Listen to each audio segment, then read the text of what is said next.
Hey, it's Chris here, welcome to another video, and in this video we're going to talk about one of my favourite bags at the moment, which is a Manfrotto NX messenger bag. I only bought this a couple of weeks ago and I'm so pleased with this. It's completely changed the way I go out and film. It's reduced the amount of gear that I take with me, and it's for the price of it, which I think was about 26 UK pounds, and the convenience that I have when I go out now. When I go out on my bike, I can sling it on my back. When I go walking, and one of the wins for me is the fact that I can actually take a water bottle with me as well, which is in a kind of netted pocket in the front of the bag. So let's get on with it and I'll give you my review of the Manfrotto NX messenger bag. Right, so today we're taking a look at the Manfrotto Messenger NX bag, or the Manfrotto NX messenger bag. This is an ideal bag for the Canon M50, which I'm using with this bag. In terms of the outside of the bag, there's a nice kind of envelope pocket on the back, which is ideal for documents and that kind of thing. You also have a netted end pocket, which is particularly ideal for carrying water or maybe a small flask. So something this kind of size, for example, which is a 330 litre, so that's roughly around the size of a can, which I guess would fit as well, fits comfortably in the pocket. Also, it will take something like a small flask. So if you are a coffee drinker or a tea drinker and you prefer to take a hot drink with you, one of those small flasks will be ideal to fit in the pocket as well. Also, of course, it's an ideal place to maybe put a kind of fold-up jacket, that kind of thing. This was one of the things I really liked about the bag, because there seemed to be quite a lot of bags out there that didn't have an end pocket for carrying a drink.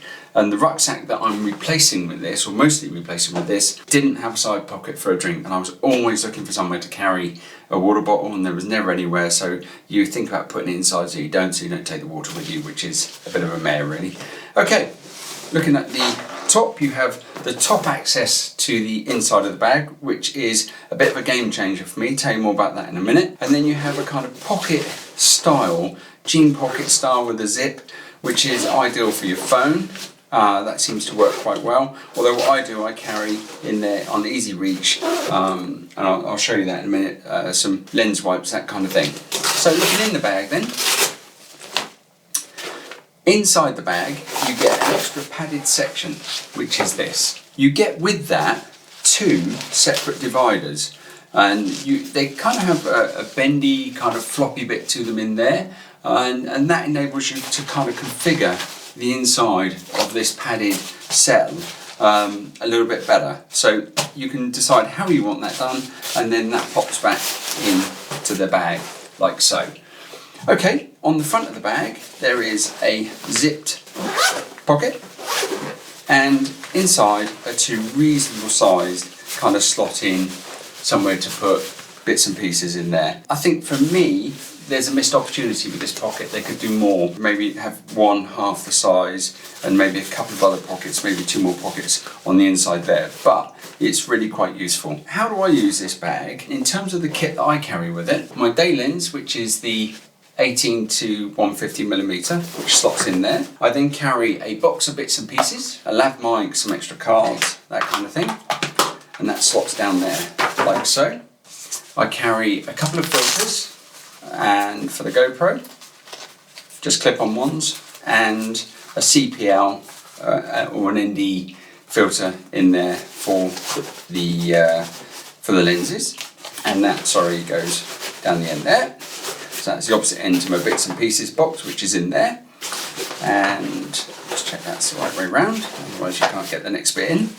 In the front of the bag I tend to carry another lens wipe, a couple of batteries for the GoPro, and also an additional battery for the M50, which I don't have in there at the moment. If I'm feeling that way inclined, my wallet fits in there as well, so that's really quite useful.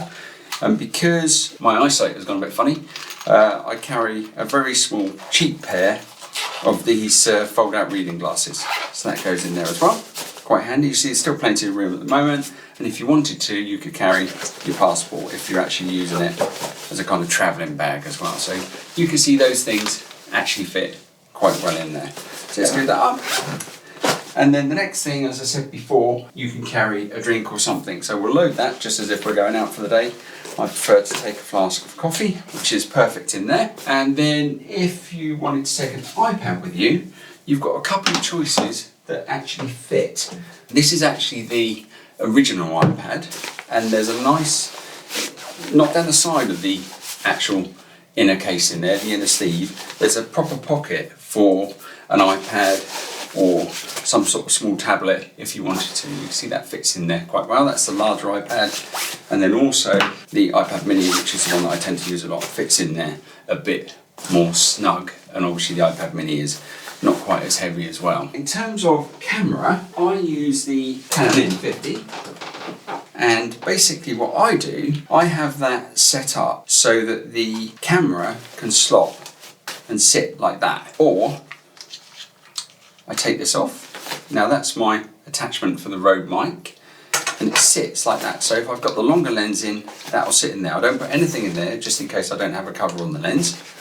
And then the attachment, which has normally got my Rode wireless goes on, that would fit in there with the wireless goes all ready to load onto the top of the camera. That leaves you a reasonably nice space to maybe pop in a GoPro.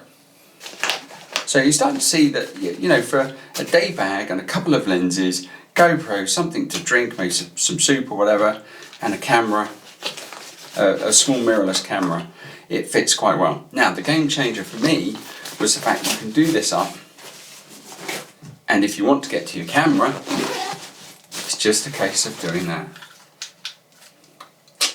Take the picture, pop it back in the bag, and no more walking around with the camera hanging around your neck. So I think all in all, this is a good little bag. I'm really quite pleased with this, and it's something I've used and I will continue using, and it will replace my rucksack. It saves me having to take the rucksack off, undo the back of the rucksack, take the camera out, do the back of the rucksack up, put the rucksack on, take the picture, and then you've got to go through that whole palaver again, and it saves having the camera swinging around your neck all the time, as I said before. Really quite pleased with that, and as you can see there's a fair amount of bits and pieces that you can actually get in there, into the bag, and you know, it's one of the best purchases I've made, I think, in some time. So box of bits, iPad mini, and then GoPro,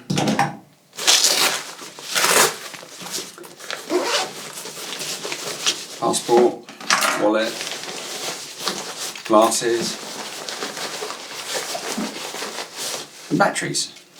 So the only thing I didn't say to you about what I do in terms of this one, this top pocket nicely fits the iPhone 11, which I've got, and then I use that, I tuck in there so I always know where they are, some lens cleaners as well. So that's it, that's a quick kind of view of the Manfrotto NX messenger bag. Links down below to buy through Amazon. Appreciate it if you do go and take a look at it. Check out the price and have a look at the other info that's on Amazon. Okay, so that's the Manfrotto NX messenger bag, and links are down below if you want to go and have a look at it, a bit more details from Amazon, or maybe even buy it. All the affiliate links are going straight into the channel and going towards the channel being bigger and better, and me putting more time into doing that. So hopefully you found this video useful, and as I say, this is something I do use, so it's highly recommended by me. And thank you ever so much for watching, I really do appreciate it.